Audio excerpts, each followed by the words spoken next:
LifeLock, how can I help? The IRS said I filed my return, but I haven't. 1 in 4 tax-paying Americans has paid the price of identity fraud. What do I do? My refund, though. I'm freaking out. Don't worry, I can fix this. LifeLock fixes identity theft guaranteed and gets your money back with up to $3 million in coverage. I'm so relieved. No problem. I'll be with you every step of the way. 1 in 4 was a fraud-paying American.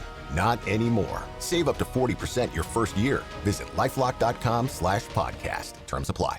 I have created the most advanced AI soldier. The wait is over. Tron Ares now streaming on Disney+. We are looking for something you've discovered. And some of us will stop at nothing to get it. Ready? The countdown is complete. There's no going back. Our directive is clear. Hang on! Tron Ares now streaming on Disney+. Rated PG-13.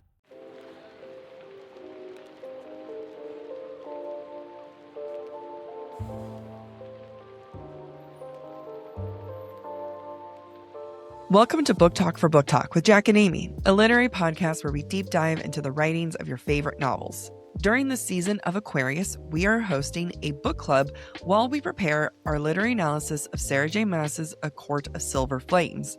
This is Jack. And I'm Amy, and each week we'll discuss one book from our book club roster. By using our literary background, we'll provide our flash analysis of each book, as well as discuss listener thoughts. This week, we're discussing Heartless Hunter by Kristen Ciccarelli. The views expressed by the hosts are entirely their own and in no way represent the thoughts or intentions of the original author. This podcast is a discussion shared to spark thought and conversation on the characters and themes of this novel. The interpretations presented in this podcast are just a few of many possibilities. Listeners are encouraged to read along and share their own analysis of the text. Though the hosts speak mostly within the constraints of this book, series spoilers may be discussed with or without warning. Explicit language, as well as themes of sex, violence, abuse, depression, self-harm, and death will recur throughout this podcast. Listener discretion is advised. If you're enjoying the podcast, check out our Patreon for more exclusive content. You can find us at patreon.com/booktalkforbooktalk.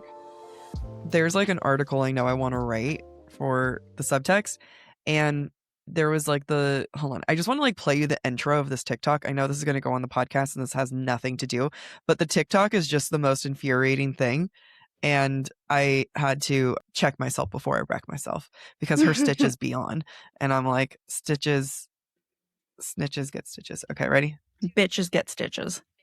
Okay, ready? To all of the people who I do not trust you little bitches on BookTok and your stupid Kindle Unlimited book recommendations talking about this is 5 stars. This is one of the best books I've ever read. Meanwhile, when I was 12 years old, I was reading One Direction fan fiction written by someone whose first language was not English on Wattpad, and it was still better written than half of the shit I'm seeing pushed out on BookTok. I'm going to be the bitch and say it. Some of you need to go back to a high school level literature class because the lack of reading comprehension that I am seeing is scary. Talking about Guild or whatever the fuck it's called is a literary novel.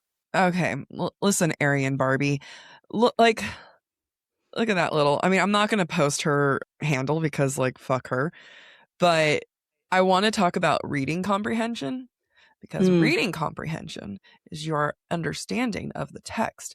And anyone can have reading comprehension if you just look at the text and analyze the text. Boom. It'd be reading comprehension. Mm-hmm. I think what she's talking about is literacy, which is different than reading comprehension. And as apparently she might be a teacher, English teacher, I would expect her to know better. So I kind of want to do like media literacy versus reading comprehension. And, you know, all you little bitches, apparently. It's just like she goes into it with such like all you little bitches, smiling. It's like, and then to reference the people from other countries where English is their second language. I mean, it's just shitty. I see what she's saying in terms of like, it's like Thea Guanzin writing Star Wars fan fiction. English is her second language. She's phenomenal. And I see that that's what that person is saying. But there's no need to throw shade at people for enjoying reading or writing, regardless of their level of whatever. There's like 2 levels when it comes to like people who are writing in their second language, where you can go holy shit, you wrote that in a second, like in your second language? That's so impressive. Versus the way that she took it was like, oh my God, even these foreigners are better than you. Mm-hmm. It's like, all right, again, hence Aryan Barbie over here. But anyway, so that's one of the articles that I want to write is like literacy versus comprehension. Because, you know, some of these little bitches out here just don't understand the definition. Has nothing to do with this book. Except we are reading. We are doing media. We're doing comprehension right now. So yes. I want you to start, if you do record a response video, it's got to start with, well, bitches get stitches. And blah, blah, blah, blah. This be a stitch. Yeah, exactly. Bitches get stitched videos. This is not a threat. Yeah. I will see if I stitch. I'm extremely passive. So on starting online beef, I would much rather screen record and then do it. Yeah, that's fair. I mean, honestly, why give it your energy? It's for views. I'll be honest. For views and to defend our honor. Because we loved Guild. Yeah. Guild can be literary. I know. So we're here to talk about another book that's literary. And we got a Hands Up, Tits Up. I can go. I feel like I've been making you go first a lot this season. You have been. Okay. The truth comes out on the last episode. Let's see. Mainly because this is not part of my 10 words. Mainly because I don't remember all of the other books we've read. This might be my favorite from season of Aquarius. Yay. More than Belladonna? Yeah. Yeah. I did not expect that. I thought it would be after Belladonna for you. I'm surprised too. I mean, I'm tickled. Some of the most angst and anxiety that I loved. Mm-hmm. There was another book last season, maybe last book club that gave me anxiety, but this was anxiety inducing from the start. Yeah. And never stopped. And I loved every moment of it. I think part of the reason why I was able to love it is that like you did warn me that it had one of the tropes of like miscommunication tropes. So I was prepared for it, but then she handled it in a way that I loved, and it helps with the level of anxiety. So the way that she crafted things, I don't know, because sometimes like I read a book and there's like a level of anxiety. I'm like, I can't handle this. Currently reading that with an author that we're interviewing, I'm like, this is causing me anxiety. Not that, I mean, that's a great skill, but for me to like adore a book. And I think that Kristen really managed that fine line of anxiety / like, I'm still into, like, I can handle this anxiety. Yeah. And I think for me was that miscommunication trope confirmed what it was. And it's like, it was a miscommunication / she didn't pretend like she didn't hear it. I think that would have like made me mad, where if she was like, well, I don't like you. And even though he's like, I didn't know she heard, you know, like if there was like that added layer, but the fact that he knows that she heard, and then so you have him groveling and then her getting to be mad at him. Those are my two favorite things. Love it. Those are, a woman gets to be mad at a man and he gets to grovel. Ugh, give it to me more. Well, I'm glad. I saw the miscommunication coming. I think she handled it well. Do I still wish the information had been revealed differently? Maybe. It felt a little tropey. Yeah. Okay. I think that's the only part of the book that I was like, this feels a little tropey. Yeah. I mean, the wrap up was fast. You know, like the wrap up was very, you know, all of a sudden he found her. Like, even though there was a lot of setup of like, you're just leaving the door open, anyone can come in. Like, there was so much prep for that. It was very much like he's groveling, she's engaged, and now he caught her. So, like, for a whole entire book where it's about her trying to avoid him, and then he catches her, I felt like that was kind of happened so off screen and happened. I think we're talking about two different moments. Yeah, but I think what I mean by that is that because I'm eventually getting to your point. I agree with your being tropey. I think it felt more tropey because of how it ended. If that makes sense. Like, it is very tropey. It made sense in my head. I'm smelling a lot of my candle. You're getting high off the fumes. Kind of. The door's closed and I'm like, will the fire alarm go off if I leave a candle on for too long? Depends on how much smoke and no smoke. We're good. Okay. You're fine. Yeah. I really felt like I was onto something there.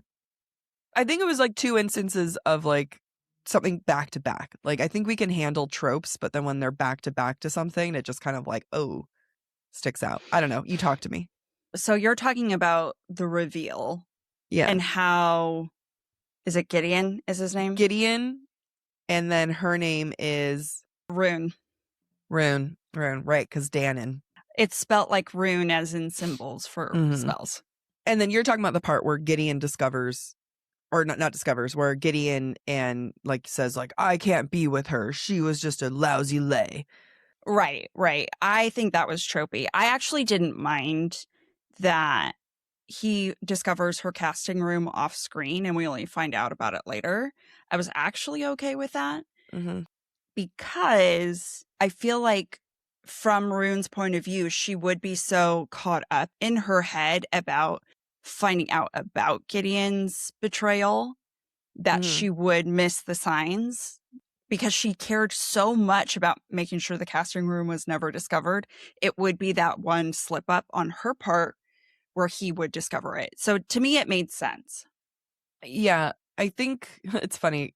You started a conversation, then I was like, let me derail it. And then you're meeting me at what I derailed, and now I'm meeting you at what you said. So, like, eventually our paths will cross. I think because his lie, the miscommunication trope, the like, she was a lousy lay, I think because that was like the catalyst to everything. And that's what sets off the rest of the book in motion. I think when you have a trope like that, I don't know if I want it played out more, if that makes sense. Like, I'm trying to figure out what it is that, because it did feel like a very trope moment to me. But again, I love a man suffering and begging for forgiveness. But then I feel like it wrapped up very quickly, which sometimes I feel like doubles more into the trope, if that makes sense. I don't know. Or maybe I'd feel like it'd be more tropey if she dragged it on. I don't know how I feel. Okay. Well, so why don't we talk about the end of the book later? No, okay. There's more to say about that. Let's just talk about Rune to start with. Yeah. Love her. Why? I was like, oh, right. We have a podcast. We talk more. I love someone who can manipulate the feminine. And I had this opinion early on in my career when I was working in corporate. And I noticed that people treated me differently because, blonde, big boobs, in my 20s. And my thing was, well, if you want to judge me in a certain way, I will use that to my advantage. So I love someone who can play the dumb, airy girl. And if someone is going to be stupid enough to fall for it, then you deserve to be conned. Yeah. Which I enjoyed. I enjoyed that Gideon was stupid enough to fall for it, and that he talks himself out of like, well, maybe she's faking it. Yeah. And it takes him a long time to actually figure out, the real her before realizing that Rune is the Crimson Moth. Yeah. And I liked how much she didn't want to play that part either. And that she really did desire someone to know the real her. Yeah. I thought she was one character who is very complex and has layers.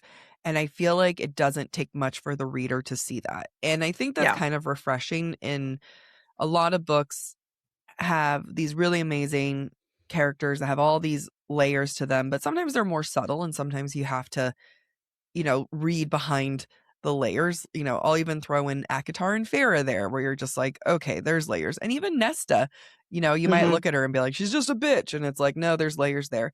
And I really appreciated Rune being one where the reader can peel back those layers very clearly, see what's going on. And I love that she also loved, some of these girly things too. She liked fashion. She still liked these things.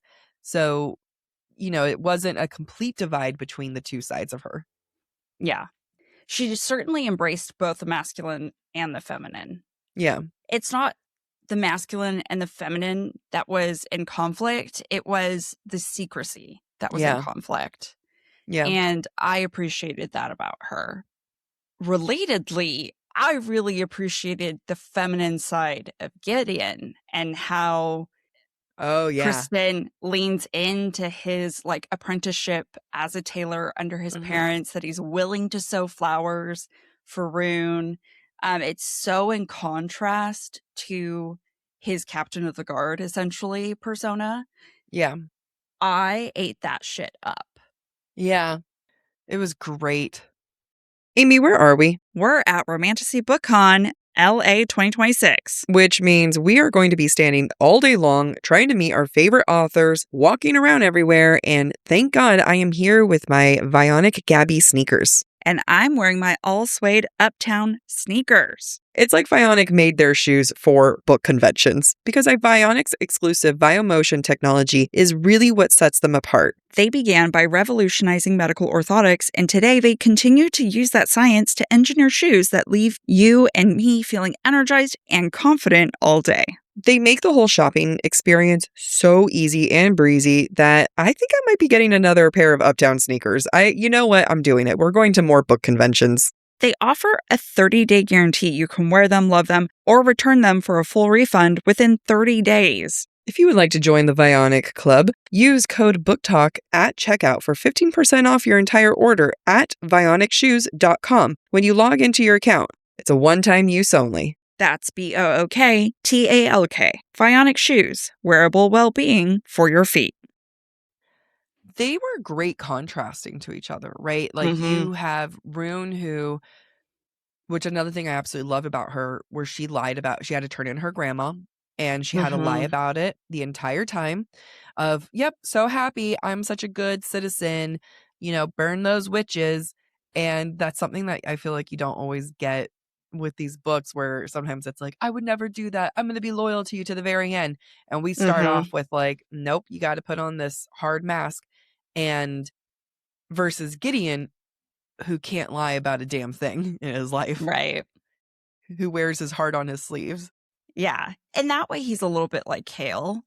Like his honor dictates all of his actions, all of his interactions. Yeah.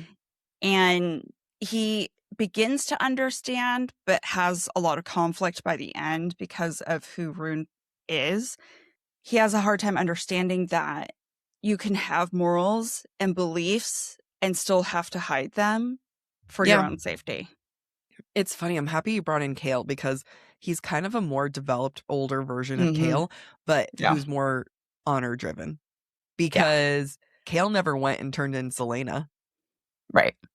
And Gideon did with her. So I'm like, ooh, that's a good comparison. He's an older guy who knows how to eat a woman out and who, is willing to turn her in.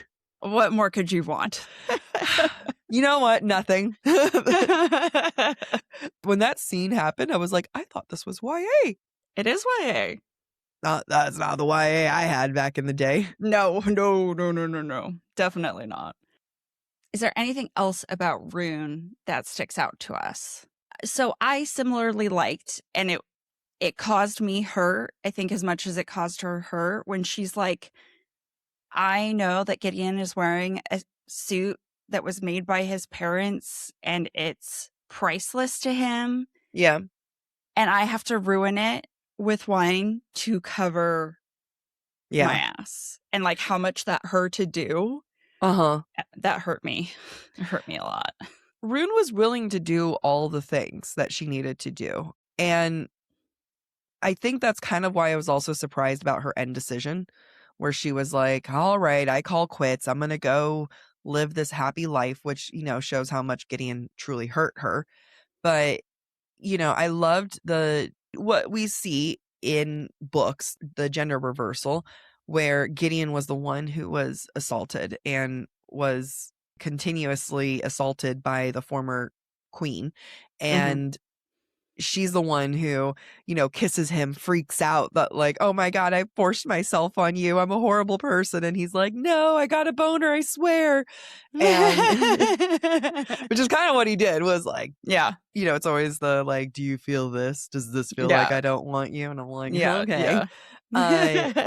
And actually, that's like a very annoying thing for me that when I see in books, because that does happen in real life. And this happened to me many times where it's like, I say an emotional thing and then they're like, feel this penis. And I'm like, okay. And it's like, well, actually, you're an extremely emotionally avoidant guy that I am now going to therapy about. So, Mm-hmm. And that happens a lot in books. So It does. It really bugs me every time. But I think that, like you said, like there's a lot of gender reversal here. And there's something to be said if we were to do an analysis of this where things go wrong for Rune when she surrenders into the quote unquote feminine dream of getting engaged and moving somewhere soft and easy, and she gives it all up. And then everything goes bad for her there. There's a lot to say about gender in this book and the dynamics and what it means because, when you read this, you don't initially think about Gideon and think feminine or Rune and think masculine. But it doesn't take much to peel back the layers. That's what I mean when it comes to Kristen's book, which I appreciate, where it's like the layers are there. You do not need to peel back far to see them. Right. I completely agree. I like what you said, though, about Rune. She is ruthless in a way we don't see a lot of FMCs truly ruthless. And it's not about her being stabby. It's about her doing things that are hard. And if she felt like she had options, she would not do. Yeah. But she truly believes she's doing what is best to save innocent people. Yeah. And sometimes that means being an asshole, doing shitty things herself. And I love that ruthlessness. And I love that when she loses that ruthlessness, when she wants to set it aside, that's, like you said, when things spin out of control. Yeah. Because as tired as she may be, having to be ruthless, it's obviously served her. And to give it up is to no longer take herself. I don't know that this is how I want to say it, but she's not taking herself seriously anymore. No, I agree. She gives up her dreams and her morals. Like, that's the thing where, look, me personally, you don't have to convince me. I'll go to the other safer side. No, that's not true. I don't know. I feel like I would put up a good fight. But like, everything that we know about Rune until that point is that she's not leaving. She wants to be there. She had no desire to get married unless it was for pure strategic reasons. Even then, she like wasn't really into this idea of marriage. Like, it was never this idea of safety. It was always a means to an end, right? And again, I do applaud Kristen for this because she's not morally gray either. You know what I mean? Like, I don't view Rune as morally gray. I view her as strategic. I view her as making these choices that, like you said, FMCs don't normally make, but it's not done in a way that makes her an anti-hero, I don't think. Right. I think we're still rooting for her, but it is incredible how much she loses the second that she chooses following not her heart, but following safety and quote unquote gender norms. Because, I mean, what's the brother's name again? Alex. Thank you. Because, like, every time Alex was, like, pitching something to her, he's like, we can go to the theater. Don't you love the theater? We can walk. You love walking. Here are all these easy things. Well, he was appealing to her feminine side. Where I feel like, as much as it's like someone who's been told all their life, you want to get married to a man and have babies. Yeah. Only for them to end up being queer. But like always feeling like, well, that's what I should be doing. It's kind of the same in my point of view, because I'm equating it to myself. This idea that you enjoy being feminine, you want to be feminine, embrace your femininity. I will give you everything that's feminine. You don't have to be masculine anymore. Is not true to who Rune is. Yeah. Right? Despite being her best friend, Alex doesn't seem to understand that. Alex wants to put her in a feminine box because that's where she will be safest. And that's Yeah. what he wants for her instead of honoring what she wants for herself. So well said. Rune is one of my favorite examples of women can be more than one thing. Yeah. She is neither ultimate feminine, she is neither ultimate masculine. And I don't think women in general are not extremely one or the other. You know, even when you have hyper masculine women, there's still moments of softness. I mean, again, gender is a construct. It's, you know, this masculine femininity, it's all a construct. And I love it when we see characters and women and men in real life, people in real life who balance both, right? And like you get to play with both. And, you know, like even seeing you in your engagement photos and all the outfits that you kind of rotated through where it's all your different sides. And I like to imagine myself as like a fairly girly girl, but like, you know, I wear leggings on the daily, you know, like that's not the most girly girl thing I can do, although maybe it is, I don't know. But it is, I think Rune was the best depiction of that, and Gideon was the only one that balanced it. And even though they never spoke about her being the Crimson Moth, or, you know, he had his suspicions, which I love, like, he had his suspicions the whole way through. And it was great because at one point he was even saying, like, I'd be a little disappointed if she wasn't. Yeah. Yeah. It made the game of cat and mouse between them so much more interesting that they both know what's happening without really knowing what's happening and then still being upset about it once they find out that it's real. Like, damn it, I didn't want this at all. Yeah. What a great concept. I think that's where, like, the second that it started and I realized what was happening, I was like, this is one of the best fucking ideas I've ever heard, where she's trying to woo him for a marriage of convenience and use him and get all the stuff, and he's trying to win her over to find out if she's the Crimson Moth. This is how to lose a guy in 10 days. They're both approaching this with two different motives, and then they accidentally fall for each other. And it just makes me so happy because I'm like, you guys are both using one another, and then you're both like, but neither one ever truly loses the about it, which makes them such a great match. Yeah. I do love it. I do love it a lot. Anything else about Rune. Gideon? Oh, Or right. Rune? No, done with Rune. Gideon, another complex male character. He is a survivor of assault and abuse, continuous assault and abuse. He is a survivor. He is someone who makes choices from the trauma he's experienced. He is someone who you're kind of angry with, like, why are you going after all these witches? Not all witches are the same. But then, you know, of course, that doesn't matter. He's going after them anyway. And I just had this other thought about the femininity. We'll come back to the periods later. Okay. But I also like this idea of, like, work with me here. Gideon, from his experience, understands all witches are bad. Witches who killed his family, witches who assaulted him, and his personal experience of all witches are bad. Therefore, he goes and hunts literally a witch hunt. Would that even have been able to happen if it wasn't for the fact that witches are women? Because I think about a lot of the arguments that people, you know, in this world, when a lot of, like, people who are pro ICE, people who are pro this horrible deportation, when they're like, well, we need to get rid of the criminals. And I just want to be like, well, what are we doing with the rapists? Like, they're like, you know, I'm like, what? Like, oh, we need to go for the criminals. That's why we got to get rid of all the immigrants. And it's like, okay, well, what about rapists? Let's talk there. What are we going to do with them? Are we going to get rid of all the men? Would love to talk about that. Would love to discuss that. And I feel like there's a connection between that and here, where Gideon was assaulted. And I'm not saying that he is only hunting witches because of his assault, but it's part of the larger problem and the abuse that those witches were inflicting. But because the witches were women, is that why they're able to be as hunted down as they could be? And it just made me think of that idea of, like, you know, a couple hurt you and those couple were in power, but then do you have to hunt them all?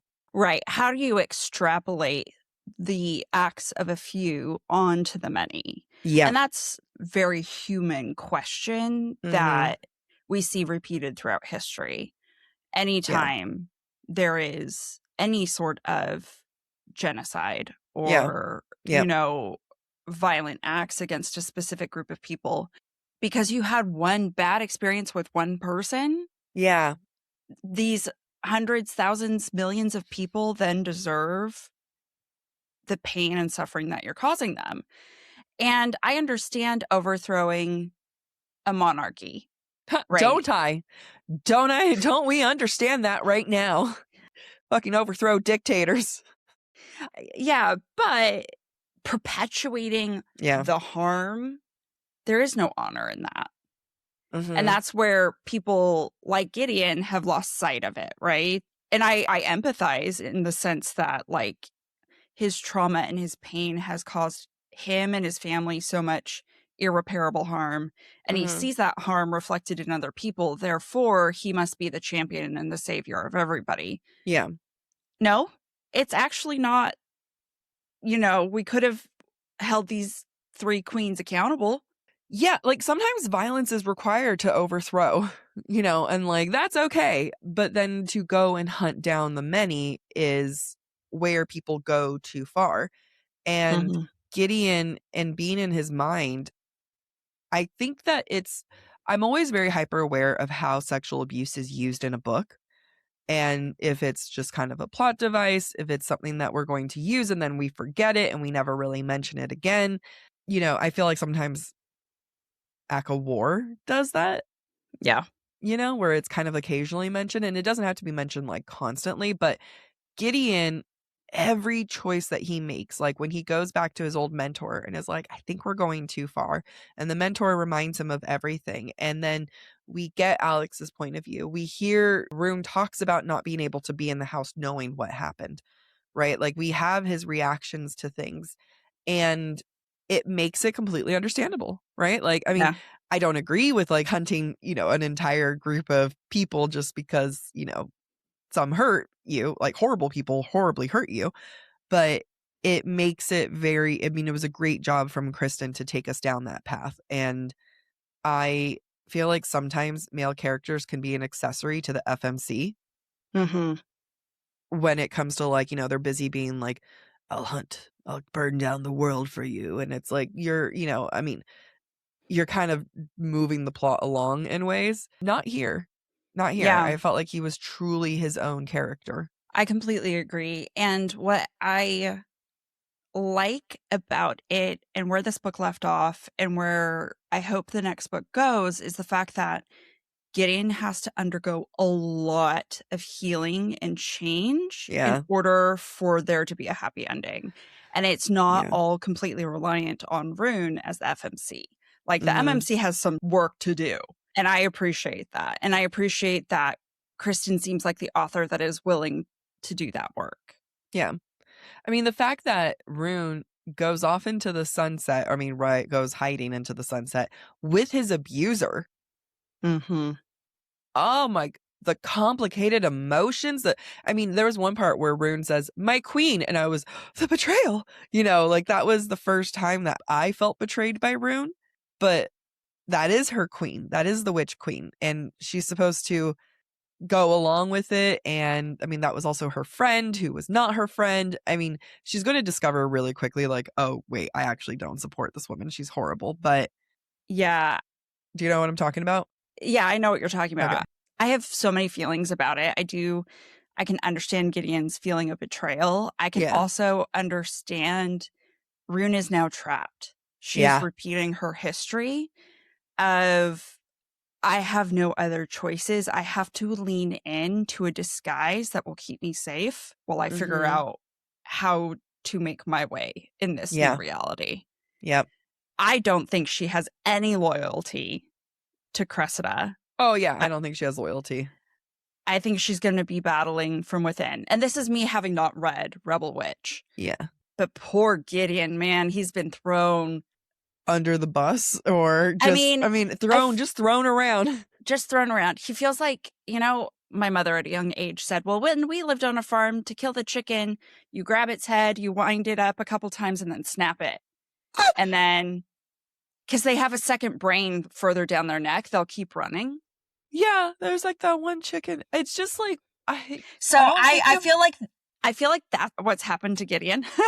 I feel like he's the chicken. And I feel like you've traumatized me with too many farm stories and how to neuter a pig and then how to kill a chicken now.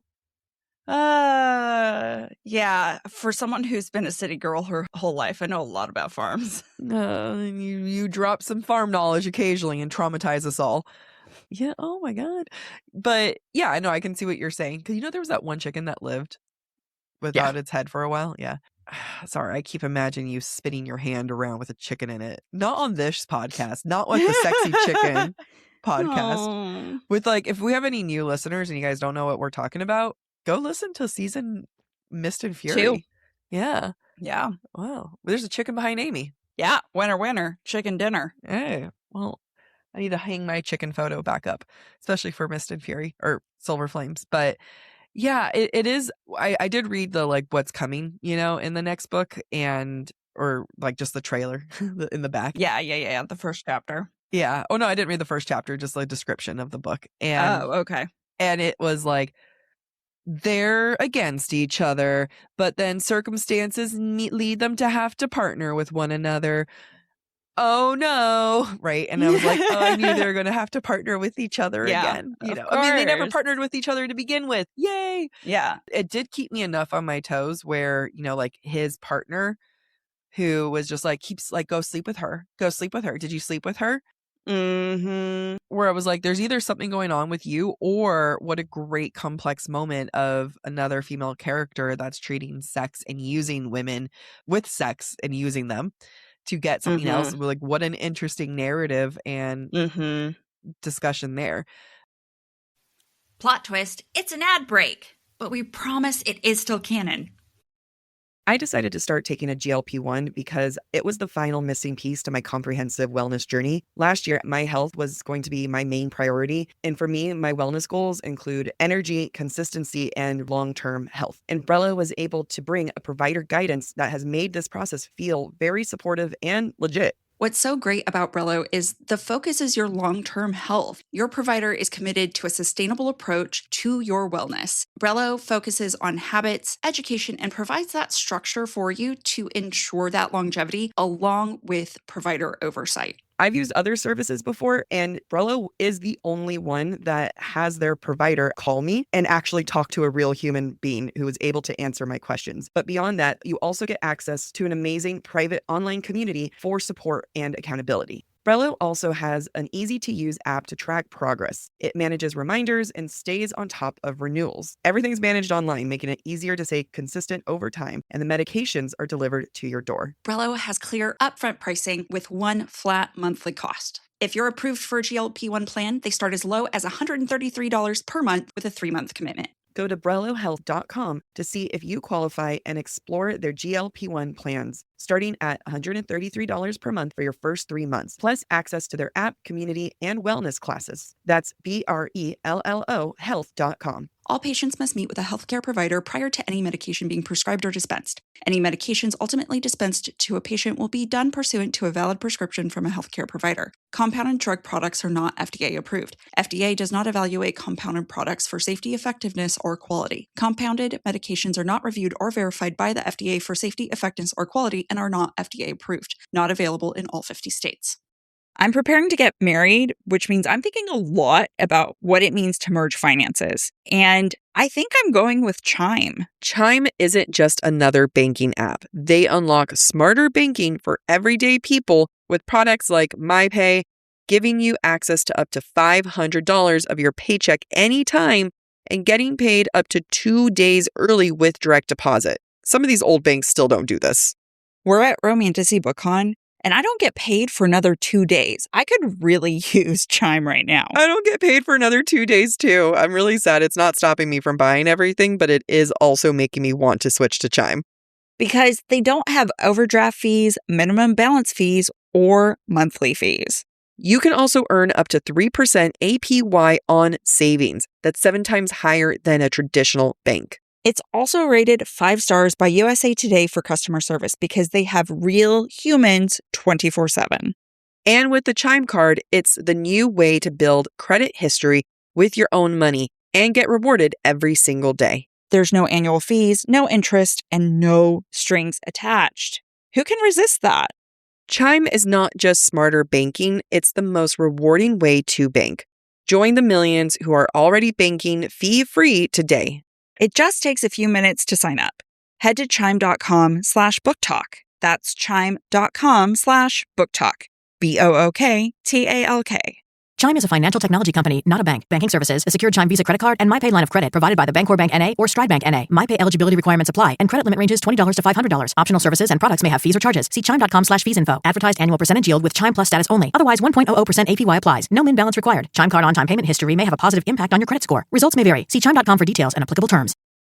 To say that gender isn't heavily used here, specifically, I mean, I would even say more than just gender, but like sex, like the actual physical body of the reproductive system, where they're like being a witch has entirely to do with their period.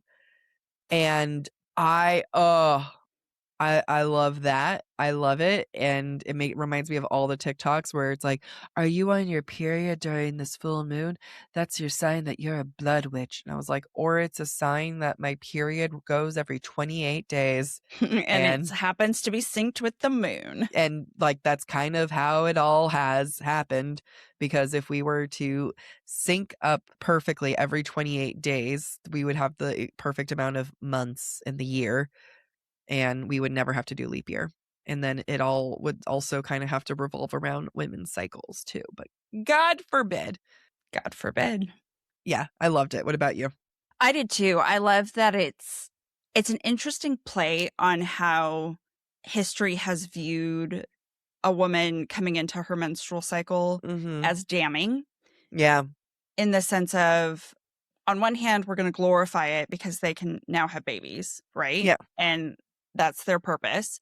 On the other hand, now they're sullied. Now they're impure because they have their period.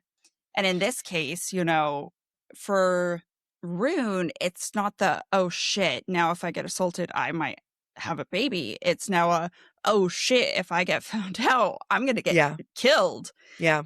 So it was an interesting play on the fear that comes with coming into your cycle, coming into that next phase of femininity. I also love that she used it as a source of power. I loved it. It was an imperfect power, but it was how she kept herself safe and undetected for so long, and it gave her power. And I think that's fucking cool. Yeah, I mean, to view it being like, hey, your period is your power. You know, the first time you bleed, it's black blood. You do have the stain. But it was only staining when you're hunted, right? Go back 100 years prior while the witches were revered. I'm sure getting your period was a celebration of like, oh fuck yeah, I'm a witch, right? And then like you said, like the fact that it turned into something where she's hunted and then the black blood and then, you know, it's something where it's a signal of potential death. But to use her period blood, to have to collect her period blood, save it, use it sparingly throughout the whole month was one of the most powerful things because you don't get the discussions of periods in books. Like it just doesn't happen. In my book, she's got an IUD. We're just not going to talk about it. But it's very refreshing, I think, to see that. Yeah. And I think in some weird way, it's also very humanizing because then you think about like, well, what's the process? Because we are used to tampons and pads, but you can't extract the blood from that. Have you ever used a cup before? Yeah. Oh, you have? I haven't. Yeah. I'm too scared. I actually like them, except for when I have to empty it in public. That's when I don't like using it. That's the thing where it's like, I mean, we're all ladies here, plus the 5 men who listen. On the really heavy days, and if I'm wearing like something that's like long sleeve or a jacket, like I have to go and take my clothes off because like super heavy days where, you know, you like tampon and pad it up and you're just like, you have to double up. I'm even with a tampon, it's still like, oh God, like have to make sure it doesn't go everywhere. Yeah. And so with the Diva cup, I'm like, I just get more nervous about it. We'll see one day. Just like, so this is all TMI. The mechanics of where your toilet is versus where your sink is in your bathroom. Like, don't you just dump it in the toilet? Sure, but you're still dealing with a bloody cup that you're going to have to go clean. Then I guess I just shower? So anyway. I just run into the shower. Yeah. No, my toilet to my sink ratio is a very complicated situation. Yeah. At least I can just turn around and be like, boop, boop. Yeah. Hey, ladies, tell us in the comments, in the Spotify comments, what you do with your Diva Cup. And if you like your Diva Cup at all, maybe one day I'll try it. I'm also like, because I have short hands and a long torso. You do have tiny fingers. I have very tiny fingers. We talked about this one time of like, can your hands go down there? And mine can't very well. A long torso and small fingers. Your anatomy is not conducive to the Diva Cup life. Anyway, so I think we just kind of settled that she's got a Diva Cup in there. Makes sense. But anyway, it's very, like, if you're not taking the time to think about the female anatomy and how does that work? Yeah. And the smell of period blood is different, Yeah. It's consistency. What does she do with the clots? Right, exactly. So to me, it humanizes the character in a way I don't often think of my characters. Yes. And I thought that was very powerful. Very much so. Very much so. Yeah. All of it was fantastic. Big fan. Mm-hmm. 10 out of 10, even with the super tropey moment. Again, it's a trope that I can handle because she didn't pretend like she didn't hear. If she had pretended, I was like, I can't handle this. And it just leads it off to like a fantastic next book. I think it's a duology too. I don't think it's I think so. Eat it up. All right. Well, I forgot to post on social. Wait, we got more things to talk about. Oh, we do? Go ahead. Talk to me. We need to talk about Alex and his death. We need to talk about... I forgot Alex died. We need to talk about Cressida. I'm so sad again. I was glad. I think he deserved it. I agreed. I was also very glad Kristen went there. Yeah, that she killed him off. Yeah. I think an author less brave would have allowed him to live. I agree. Allowed him to be like comatose. Yeah. Or, half the human he used to be. Or catatonic, something. I completely agree. I think it's going to make Gideon and Rune's love dynamic so much more complicated in book 2 because there's going to be this guilt. And I mean, there was already guilt, right? For Gideon of thinking, how is she, like my brother's in love with her. I can't be with her. And then now it's like his dead brother was in love with her. She was engaged to him. She kissed him. She used his blood to get away from him. Yeah. Like, that's a violation Gideon will not be able to handle. Like, your brother said it was okay. Yeah, I know. And he's like, how can you prove it?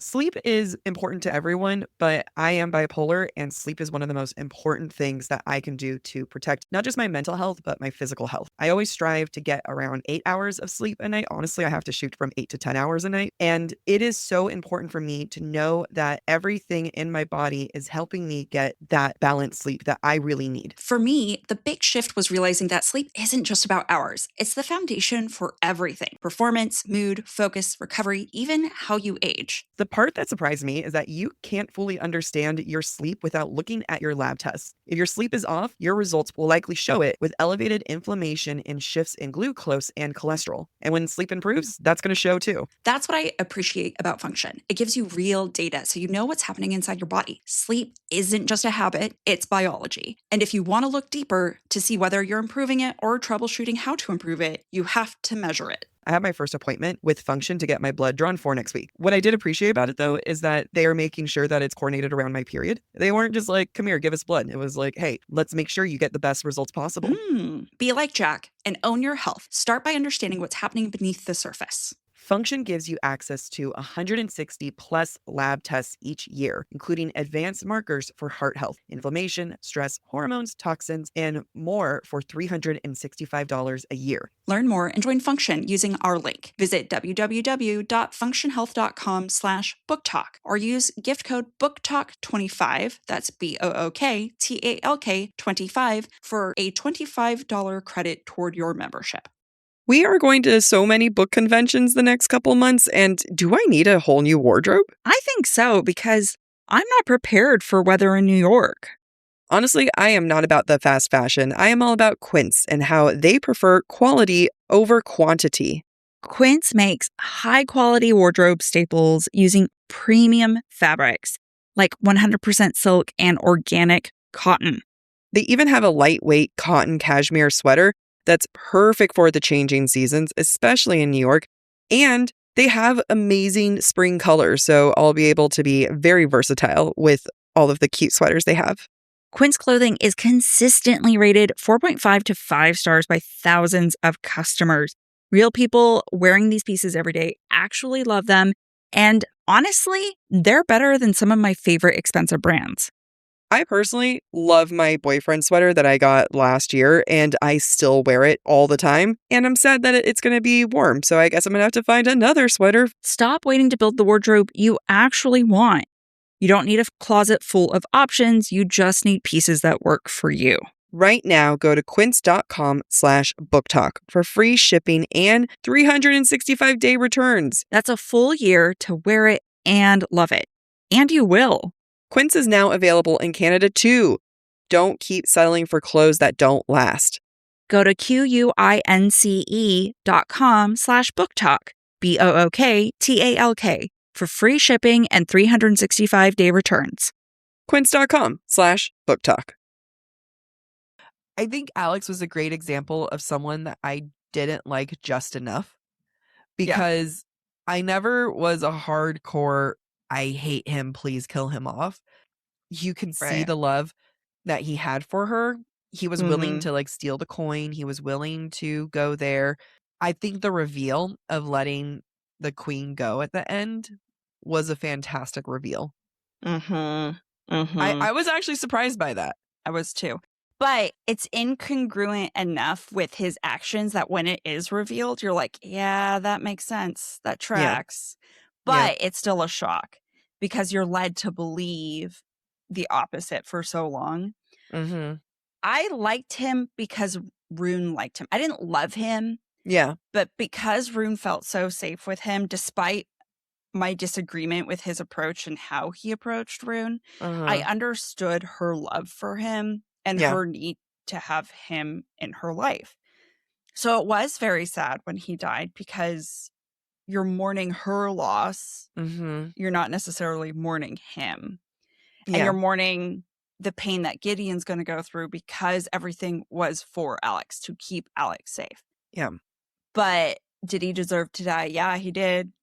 Yeah. I was, the whole time, I was just like, damn it, Kristen, how are you going to make it okay for...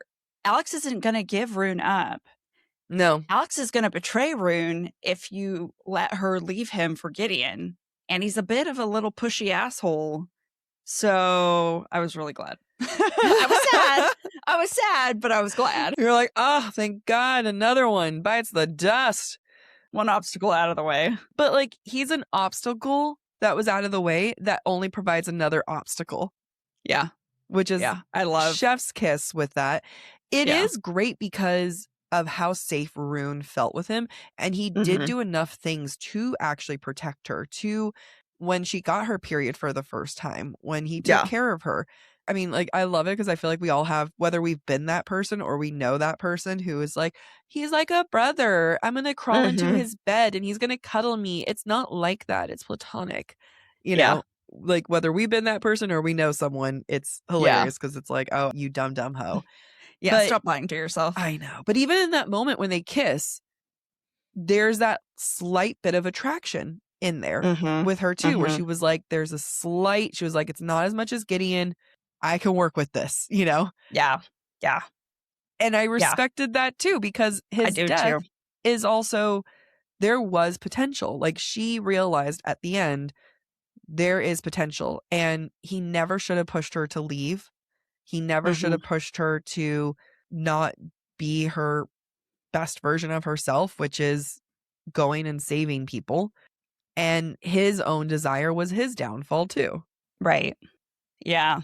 I really respected the pragmatism in Rune to say, I recognize I'm not as attracted to Alex as I am Gideon, but I recognize that there is enough there that I can work with it. I know. Because yeah. her relationships were always going to be about convenience. Yep. Right? And that remains true in this case too. She's like, and I could be horny for you. Yeah, I could learn. I could learn to be horny for you. Yeah. And that's why the attraction to Gideon is so strong, because there's, in theory, it's practical, but it's risky. Yeah. There really truly is no practicality in it. Yeah. Good job, Kristen. Good job. Yeah. He was a great kill him off character. And, you know, but you don't expect it. Yeah. You know, like, having a character's death is a lot of times a plot device. Sometimes I'm okay with it. Sometimes I'm not. This is one where I am 100% okay with it. Yeah. It was meant to be. He wasn't meant to survive. And I'm okay with that. He wasn't evolving the way that Rune and Gideon were starting to evolve. Yep. And that's like, if you get left behind, you become a character that's worth killing. Yeah. And yeah, I liked it. I liked it a lot. So what was the other? There was another one. Cressida. What's her name when she's in disguise as the friend? Begins with an S. I thought it began with an L. Oh, no, we're both wrong. Verity. Verity. So it's so funny. Halfway through the book, I was like, you know what? Everyone's so rich except Verity in terms of like character, not money. But I was like, she's so flat. Kristen, like, you really let yourself down with this character. Oh, okay. Now I know why. Yeah. Good call. It was a great, subtle character who I do feel like was enough of a friend. Like, there is a betrayal there too. Oh, and, you know, like, there was moments where she was a good friend to her. She was someone who was like, I'm going to be there for you. I'm going to, oh, you want to go marry Alex? I want that for you. You deserve this. And whether that was an act or not, I mean, how interesting would that be if she decides to make Cressida someone who actually is also like not just pure evil, but someone who's like, well, I did care for you. You were like a sister to me, but also, you know, still a psycho assaulting bitch. Yeah. That would be fascinating what she decides to do. Yeah, I can't wait to read Rebel Witch because I have no idea how she's going to handle it. Yeah. Because there was what felt like sincerity from Verity in her relationship with both Alex and Rune. It does make me wonder, to what extent did Alex know Verity was Cressida? And I don't think that we have an answer to that. Yeah, not at all. I hadn't even thought of that. I was like, she'd fooled them all. Like, Alex didn't even know. But what if Alex did open the door for her to be there?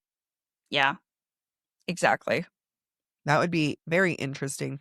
I mean, even I thought at one point Gideon's partner was Cressida because of how much she was trying to get him to sleep with her, where it felt very much like potentially this evil person who would assault him being like, go sleep with her, do it. And then versus Verity, who was like, oh, Gideon's on your list. He wasn't on our list before. It's like, well, he wasn't really someone who would, like, we thought of. And then she was like, oh, okay. She played the part well. She did. She really, really did. It makes me like so curious to find out who she is, even though at the end of the day, I think she's bad because of what she's done to Gideon. I want to know more. Yeah. Yeah. And I didn't really figure it out until I wondered. Actually, yeah, it was a good twist and reveal that I didn't see coming until right before it's like. We didn't see it coming until Kristen decided to see it coming. It wasn't until we got the major clue of she doesn't actually live in the dorm.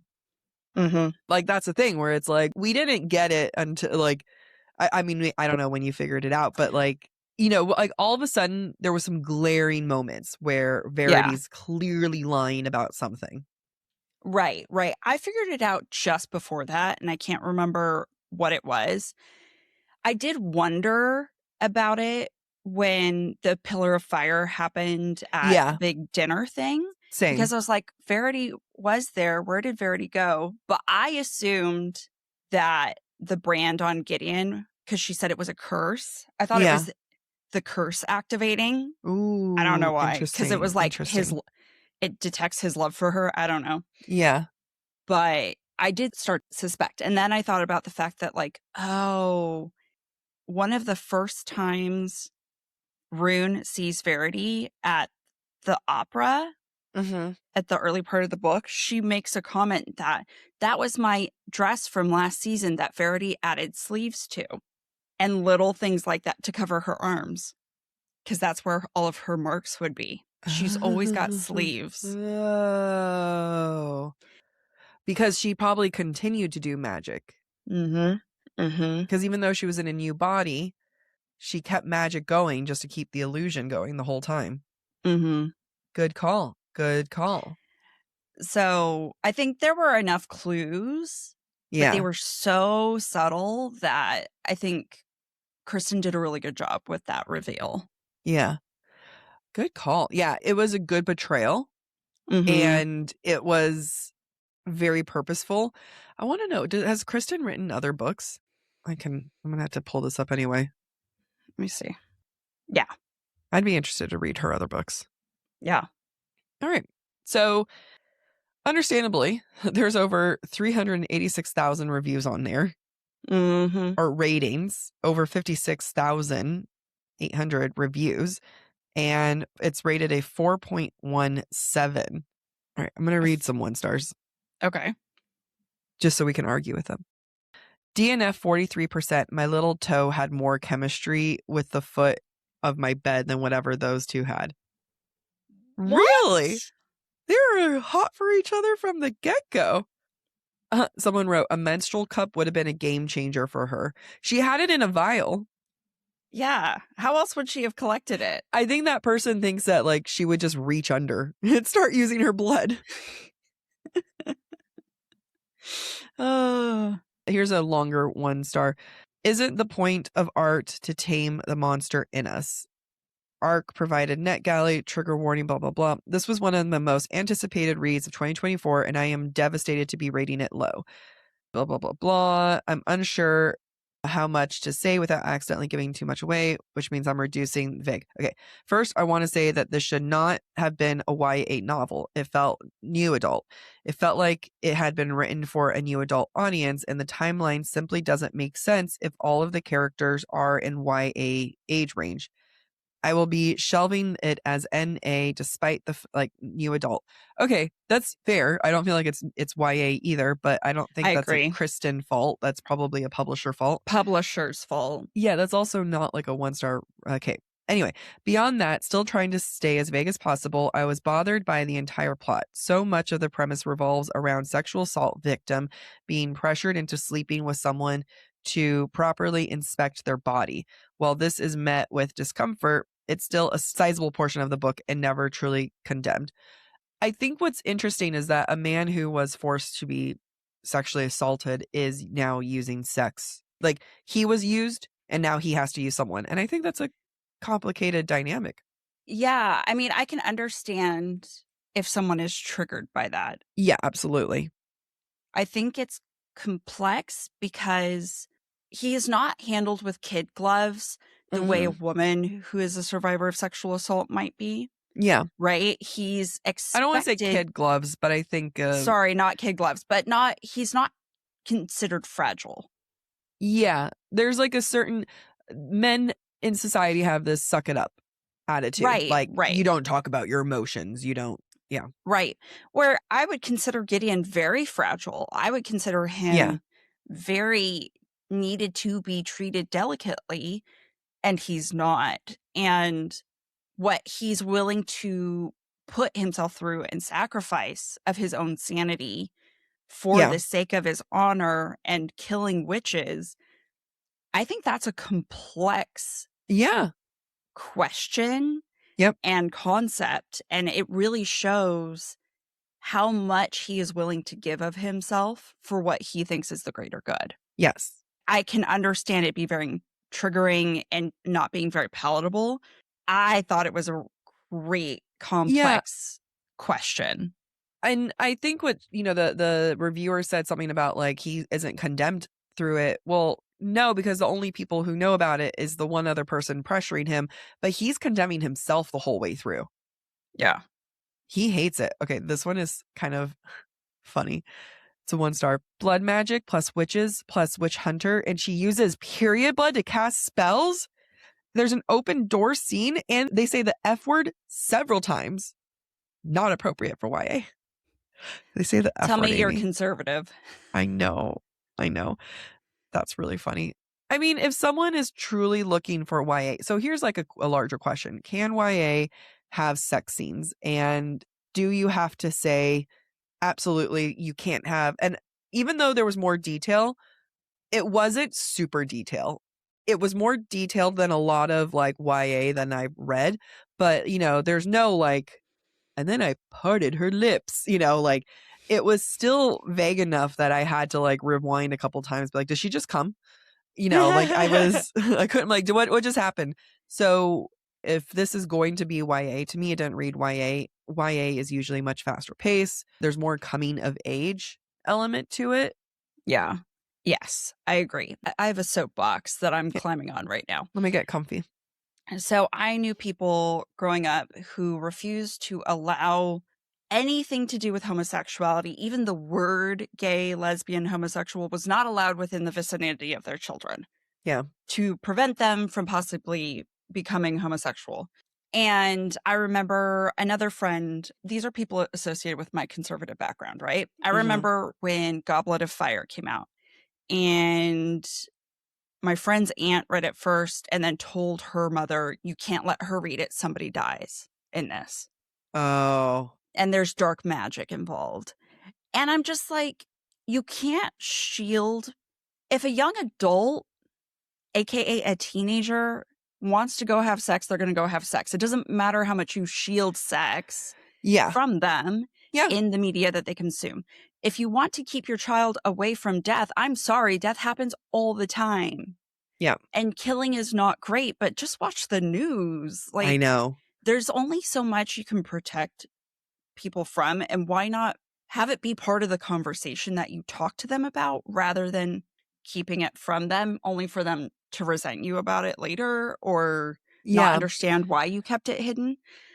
Do I think this is dark and more sexually explicit than YA books I read growing up? Yes, I do. Yeah.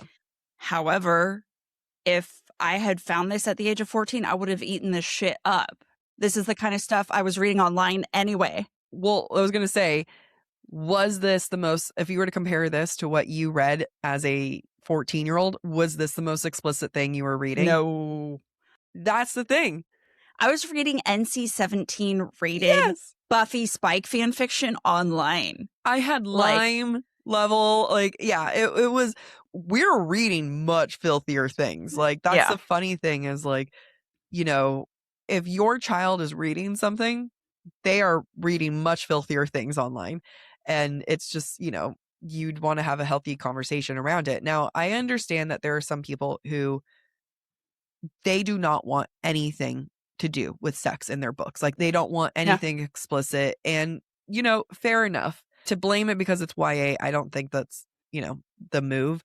There was someone who commented on one of our videos on TikTok who was like, do you guys cover any books that aren't explicit? And it was us talking about Throne of Glass. And I wrote, I was like, there's some YA books that we talk about. And then I was like, Throne of Glass isn't spicy or explicit. But I think this person considered it to be so because of the closet scene with Kale and Selena and probably whatever.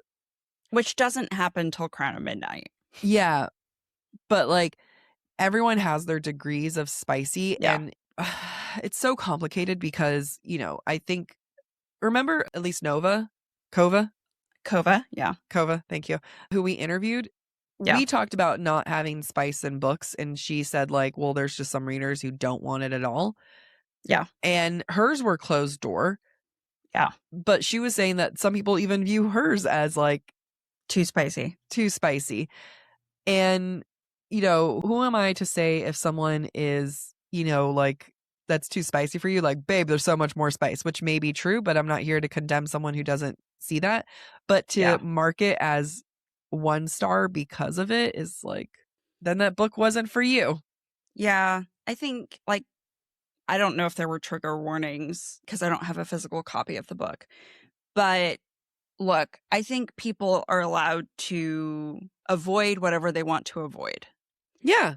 I think that in a world where we have the internet, I think you can't expect to not stumble across it. Absolutely. Yeah.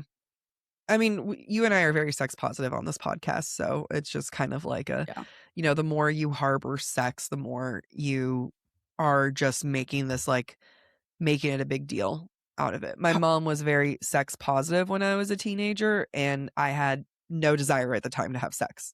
But I think that was probably because my mom was so sex positive, so that by the time I was actually ready, I was ready. And it was always going to be about what I wanted. Like, it was never going to be about anything less than that.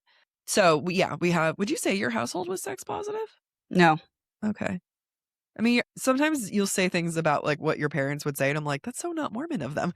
And then other times they'll be like, okay, there it is. No, they weren't. They didn't condemn it. Talking about the birds and the bees was uncomfortable for them. I accidentally walked in on them several times throughout my life, which was scarring. But like, there's difference between not talking about it and sex positive and then condemning it. There's levels. Right. I mean, it was, you don't do it till you're married. We're not going to talk about it. One time when I was 16, my mother was like, you're at an age where if you do it, please just like have him wear a condom or something. Yeah. One time throughout my life. And anytime I tried to talk about like masturbating, she's like, blah, blah, blah, blah, I don't want to hear it. Blah, blah, blah, blah. Like, meanwhile, my mom slid a photo of a naked man to me and was like, take it to your room if you want. Do whatever you want with it. Like, yeah. what, I mean, mother? My awkwardness around intimacy is because of my parents, because they never allowed it to be part of the conversation. Whoa, I had a thought and it just flittered the fuck away. Oh, I also wonder, let me know if you want this in or out, because this might be too personal, but a certain level of comfort, because you came out as bi to them around teenage years. So I bet they're like, haha, we don't have to worry about a penis for at least a little while, or no? No, they're too religious for that. Oh. They're like, what did I do wrong? I mean, even when I came out again in my 30s, my mom had to go through a period of like, what did I do wrong? Yeah. To raise my child this way, because she's always said she wanted to get married and have kids and be married to a man. And I was just like, you don't think that was performative? Yeah. You don't think I was brainwashed? Yeah. I can say things and not mean them. I mean, and that's like the story of the oldest child too, right? Of like half the life as being performative, of having to be the perfect oldest so that you can take care of the rest of the siblings. We just got into it with... Yeah, we did. Yeah. What? So Gideon and Amy have a lot in common. I think so, though. I mean... Yeah. I really identified with him. Not in the sexual assault way. No. But in the carrying burdens no one asked you to carry. That's fair. That's absolutely fair. I think Gideon is one of my favorite MMCs. And I think not so too. Book boyfriend. Like, he's not my like, I want to date him, like the way that you and I fought over Raven, I think, for One Dark Window. Like, he's mine.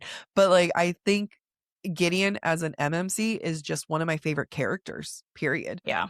There's a lot of similarities with Kale. There's a lot of similarities with you.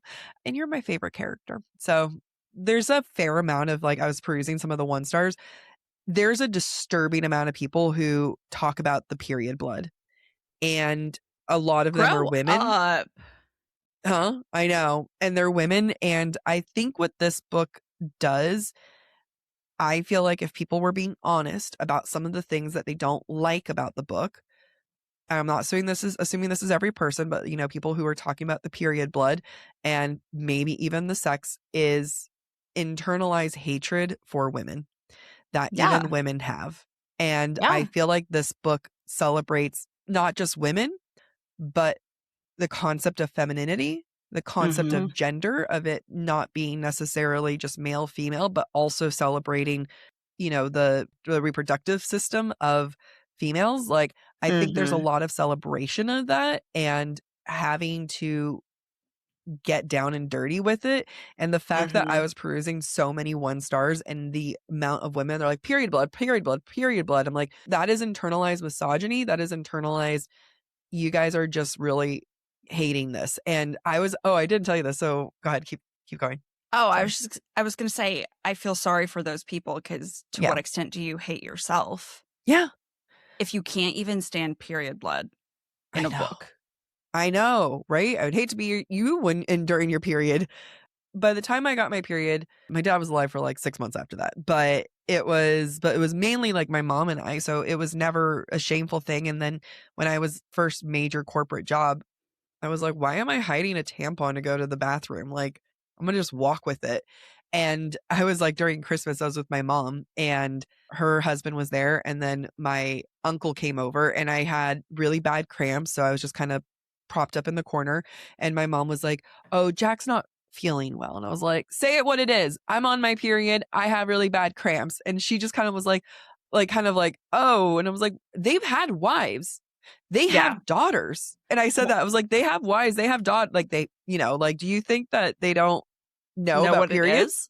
Yeah. And both of them were like, yeah, we're familiar. Like, yeah, we know. Like, anybody who needs to have the female condition hidden from them doesn't deserve to be around women. Like, doesn't deserve our time. And we're a fucking joy. Like, yeah, periods fucking suck. But that doesn't mean they're shameful. And that is like, when we think about how unbelievably badass periods are, where you are shedding blood in a painful way, in sometimes a disturbing amount. We don't even talk about the diarrhea that comes with it. We don't talk about like the lightheadedness that can come with it, the pain. And yet, you know, I'm going to the gym and I'm going to squat through it, or I'm going to be doing, you know, you have to keep living life. And you know what? Men could never. No, because I know this because they have, you know, those like TENS machines that they put on men and they put it on them at the gym and they're like, great, now squat. Yeah. Great. Now do your workout. And that's not even including the the actual feeling of like you do one wrong squat or move and all of a sudden you're like, oh, it just all gushed out. Oh no, that's I'm happy there's more places that have free tampons out. I'm surprised Disney has it. I didn't know until I needed it. If you're ever at Disneyland and you're at the tail end of your period and you need to shake out the last little bit of blood, just go on Matterhorn. It does it every time. Sometimes too well. Yeah, I think that periods should be absolutely celebrated and it's not shameful. And I think this book did a good job of it, and it's holding a mirror to women. And society. Yeah. You know what? I'm about to start my period tomorrow, and I'm like, I need to remember this raw energy before I start bitching about like, you just came off of yours. I'm finishing up mine. Yeah. Meanwhile, I'm like, okay, I need to like keep this vibe up while I like change everything. And I'm like, motherfucker. Sometimes it's just so bad. And you're like, I'm just going into the shower. I can't even right now. Yeah. Love it. All right. On that note, I hope our 5 male listeners really enjoyed this. You guys, I want you guys to comment on our Spotify. Say, here, proud period ally.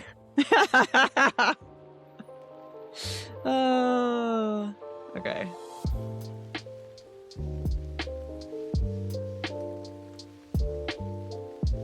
Thank you for listening to this episode of Book Talk for Book Talk with Jack and Amy. stick around for a special episode this Thursday. Next week, we'll be discussing listener thoughts about all things ACOTAR ahead of our Silver Flames season. If you're enjoying the show, don't forget to rate, review, and subscribe on your podcast platform. It really helps other readers find us. And of course, we'd love to hear what you thought of today's episode. Share your comments through our forum at BookTokForBookTok.com, and we might feature your feedback in a future mini episode or a Patreon exclusive episode. For merch and more ways to support the show, head to BookTokForBookTok.com. You can also follow us on TikTok, Instagram, and YouTube at the handle BookTokForBookTok. And don't forget to join us by subscribing to the Subtext Society Journal.substack.com to get more insights into the romantasy and romance genre. Bye. Bye.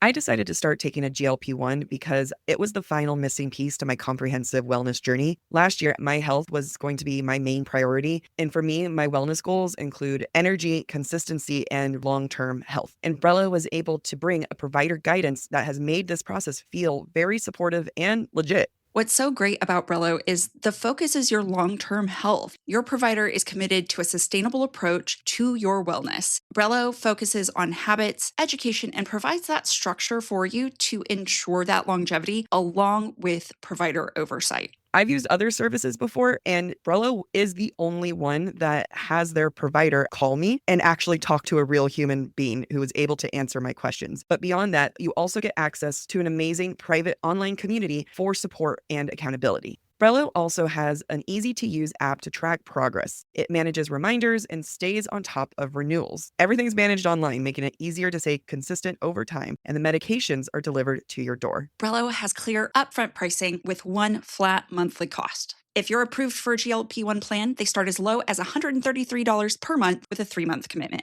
Go to BrelloHealth.com to see if you qualify and explore their GLP-1 plans, starting at $133 per month for your first 3 months, plus access to their app, community, and wellness classes. That's BRELLO health.com. All patients must meet with a healthcare provider prior to any medication being prescribed or dispensed. Any medications ultimately dispensed to a patient will be done pursuant to a valid prescription from a healthcare provider. Compounded drug products are not FDA approved. FDA does not evaluate compounded products for safety, effectiveness, or quality. Compounded medications are not reviewed or verified by the FDA for safety, effectiveness, or quality and are not FDA approved. Not available in all 50 states.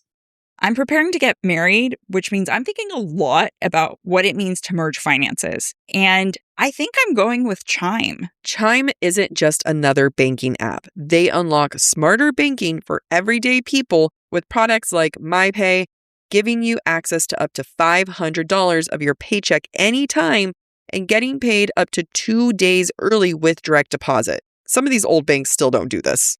We're at Romantasy BookCon, and I don't get paid for another 2 days. I could really use Chime right now. I don't get paid for another 2 days too. I'm really sad it's not stopping me from buying everything, but it is also making me want to switch to Chime. Because they don't have overdraft fees, minimum balance fees, or monthly fees. You can also earn up to 3% APY on savings. That's 7 times higher than a traditional bank. It's also rated 5 stars by USA Today for customer service because they have real humans 24/7.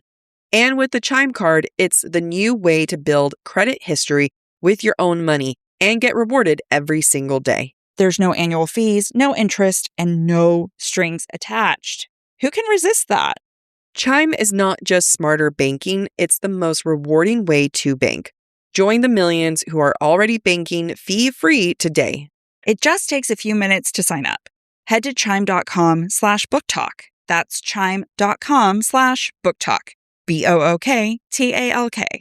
Chime is a financial technology company, not a bank. Banking services, a secured Chime Visa credit card, and MyPay line of credit provided by the Bancorp Bank N.A. or Stride Bank N.A. MyPay eligibility requirements apply, and credit limit ranges $20 to $500. Optional services and products may have fees or charges. See chime.com/fees info. Advertised annual percentage yield with Chime Plus status only. Otherwise, 1.00% APY applies. No min balance required. Chime card on-time payment history may have a positive impact on your credit score. Results may vary. See chime.com for details and applicable terms. We are going to so many book conventions the next couple months, and do I need a whole new wardrobe? I think so, because I'm not prepared for weather in New York. Honestly, I am not about the fast fashion. I am all about Quince and how they prefer quality over quantity. Quince makes high-quality wardrobe staples using premium fabrics like 100% silk and organic cotton. They even have a lightweight cotton cashmere sweater that's perfect for the changing seasons, especially in New York. And they have amazing spring colors, so I'll be able to be very versatile with all of the cute sweaters they have. Quince clothing is consistently rated 4.5 to 5 stars by thousands of customers. Real people wearing these pieces every day actually love them. And honestly, they're better than some of my favorite expensive brands. I personally love my boyfriend sweater that I got last year, and I still wear it all the time. And I'm sad that it's going to be warm, so I guess I'm going to have to find another sweater. Stop waiting to build the wardrobe you actually want. You don't need a closet full of options. You just need pieces that work for you. Right now, go to quince.com/booktalk for free shipping and 365-day returns. That's a full year to wear it and love it. And you will. Quince is now available in Canada too. Don't keep settling for clothes that don't last. Go to quince.com/booktalk, BOOKTALK, for free shipping and 365-day returns. Quince.com/booktalk.